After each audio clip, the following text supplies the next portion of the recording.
Chapter 12. The Dragon. Are you sure this is authentic, Grandmaster? Kevin asked as he pointed at the piece of parchments with the broken seal of House Tarth and House Swan. 2 ravens had come from Stormlands and both of them brought news of dragon banners flying atop the walls of Storm's End, Kevin mused. They are authentic, my lord. While Lord Selwyn Tarth uses a peculiar colorful wax with a distinct smell belonging, I did not ask you to go into a long-winded explanation, Grandmaster. Your word is enough, said Kevin, not at all in a mood to entertain Pycelle and his penchant for complicated and oftentimes boring explanations. Forgive me, Lord Hand. Pycelle coughed in embarrassment. Yes, these letters are authentic, my lord. I am sure of it. Then we have a problem, one that is on a scale similar to Euron Greyjoy, said Kevin as he grimly looked at the parchments that lay before him on the table. Oh, there is nothing to worry at all, my Lord Hand. My son Garland has rallied the Tyrell banners and soon the squids will be thrown out of the Manor. He is a strong lad, my son, said Mace Tyrell, puffing up his chest in self-importance. Kevin really wanted to remind the man that Shield Islands had already fallen and this attack on the Manor was likely a distraction, but he held himself back. Already, he had dispatched the Master of Ships, Lord Paxter Redwine, to deal with the Ironborn menace, and that was enough. Kevin was the hand of King Tommen Baratheon, and that means his duty was to ensure the enemies of the king to be dealt with. Now that Tywin is not here, it fell to him to secure his brother's legacy. If the Tyrells wanted to see the invasion of the Reach as a simple matter, he was not going to correct them. Instead, he was going to use this opportunity. Yes, I have heard the martial powers of your second son and the brilliance of your eldest. King Tommen is blessed to have such skilled good brothers. In time, when the king comes to age, we can hope his good brothers would stand by his side and help administer the 7 kingdoms. Kevin shamelessly stroked the pride of the Oath of Highgarden. Of course. King Tommen can always count on my sons to protect him from his grace's enemies, Mace Tyrell declared pompously, and he could see Randall Tarly roll his eyes from his designated seat as Master of Laws.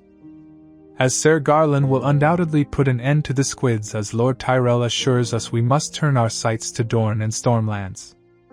I don't believe it is a coincidence this Aegon Targaryen landed on Storm's End and the subsequent actions of Dorne. They most likely are colluding with each other. With the Lannister and Crownland armies on the way to Riverlands, it falls to the Reach and Stormlands to resist Dorne and this Aegon Targaryen. I will be sending messages to the Marcher Lords to prepare for an attack from Dorne. Can the king expect aid from his good father? Kevin directed the query to the Lord of Highgarden. Of course. I shall personally see to this, my Lord Hand.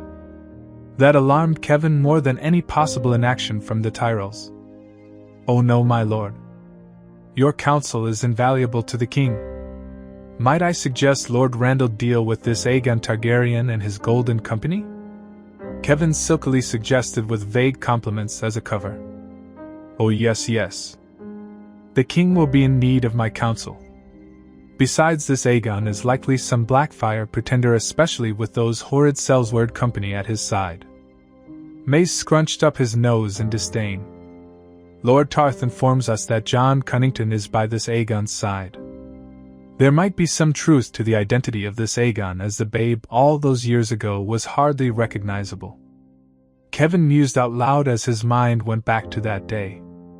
It was a horrible day, and what happened that day was in some ways more horrible than what his better did to the Rains. At least, the Rains were drowned and their children were not butchered like cattle.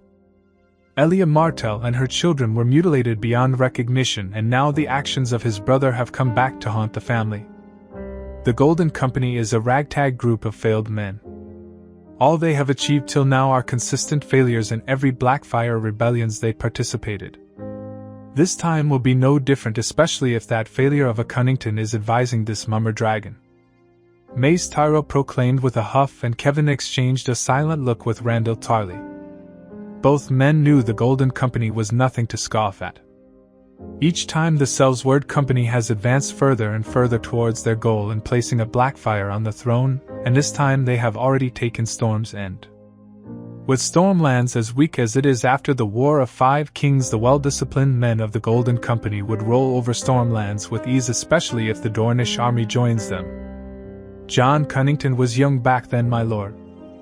Now, he is tempered by time, and he won't rush as he did in his younger years. We have to assume he is a serious threat, especially in the wake of the fall of Storm's End. It is imperative that the host of the Golden Company to be routed before the Dornish army can make way through the marches," said Kevin, who was very much aware that time was of the essence. If the Westerland army was in the capital, then he would have sent them against the Golden Company, and let the Tyrells deal with the Dornish. But without two armies he will have to gamble and trust in Randyll Tarly to break the Targaryen host long before it can gather its full strength. He just hoped that Lord Tarly will prove to be as effective as he was against Robert Baratheon in the rebellion. If the Stormlands fall, then King's Landing and the Reach will be threatened by an imminent invasion. Now, all that was lacking is the Dragon Queen of the East in the madhouse that was Westeros, but thankfully she was stuck in Meereen fighting slavers. The only piece of good news so far was that the Vale army was in the process of crossing into the north. There were confusing reports to be sure, but Cersei had assured him that the Vale was under the king's peace. He was not so confident about the loyalty of the Vale lords, especially with Baelish at the helm. That man was too ambitious, and it seems Lord Baelish was just moving further up the ladder after each war was concluded. Kevin was already seeing a pattern where the Lannister power was steadily declining while Peter Baelish was simply ascending. The man had become the Lord of Harrenhal, a useless title for sure, but with his control over the Vale, the threat posed by Baelish was significantly higher. There were too many enemies, Kevin realized. Even the allies that we have are turning out to be a curse. Although, the blame has to be laid at Cersei's feet. His foolish niece has unleashed the Faith militant into the kingdoms, and this time there were no dragons to force them into submission. Sometimes he wondered what kind of legacy his brother was preaching about. Looking around the small council and the fractured but broken kingdoms he was struggling to hold together, he could see no everlasting legacy. Frankly, he was at a loss, and he had the feeling that certain doom was approaching his family. "Thought you would have accompanied the Red Priestess, Sir Davos?" Brienne commented as she stepped next to Davos, who was observing Sansa say her goodbyes to her royal cousin now that the bulk of the army was marching for Hornwood. "I like to keep my distance from that woman, my lady. Now that she has been asked by His Grace to leave for Volantis, my wish has been granted. Although, I doubt that woman would stay there for too long. She seemed awfully happy about going to Volantis, and His Grace wouldn't tell me what that's all about." Although surprised by the Onion Knight's answer, she was careful not to show it. "That's strange. I had thought you would be upset to see her leave, seeing as you both served Stannis Baratheon." Brienne was careful to not show her true feelings about that man, but she noticed the knight gritting his teeth. That woman led Stannis into ruin. He was an honorable and just man until that woman came to Dragonstone.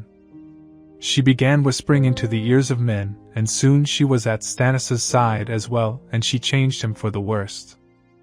"Until I put him out of his misery," Brienne commented coldly, staring ahead without a twitch, but her eyes held a certain satisfaction which shocked Davos. "My lady?" Davos asked in shock. "I executed him for murdering Renly Baratheon using blood magic." Her answer stunned Davos into silence, but both of them stopped further conversation as Sansa joined them. "My lady?" Both of them greeted the eldest daughter of Ned Stark with a bow.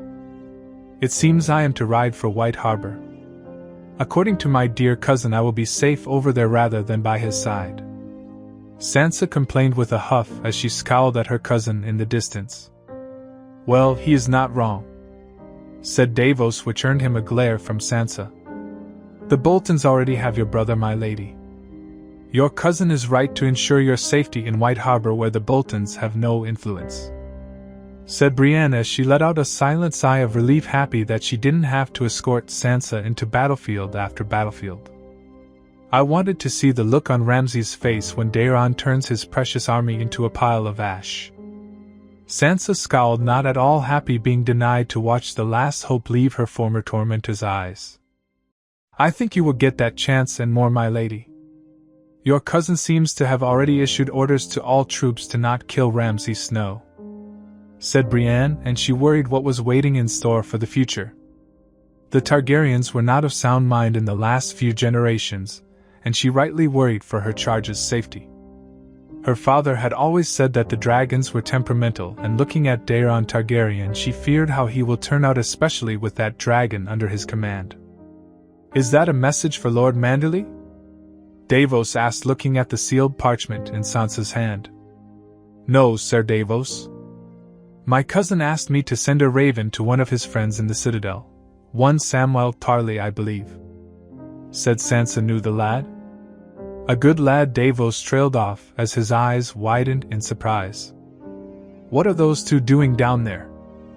Asked Davos, and Brienne quickly followed his line of sight to see Podrick and Daeron securing a harness of some sort over the dragon. It is the saddle that Daeron had commissioned specifically for Regal. Took a week to make that one from what I heard, said Sansa, looking curiously at what's going on down there. I've got to admit, my lady, your squire got balls of steel to stand that close to that dragon. Davos nodded at Podrick, who was helping Daeron to tighten the straps of the saddle. Brienne noticed that the king had already climbed atop the dragon and was setting up the saddle from the dragon's back. The three of them and a whole lot of other northern lords that gathered at Ramsgate watched with bated breath as the dragon leapt into the air with a roar that shook the lands. For the first time since the Dance of Dragons concluded, Westeros was graced with a dragon rider, and this time the rider was of northern descent. The king has finally taken to the skies.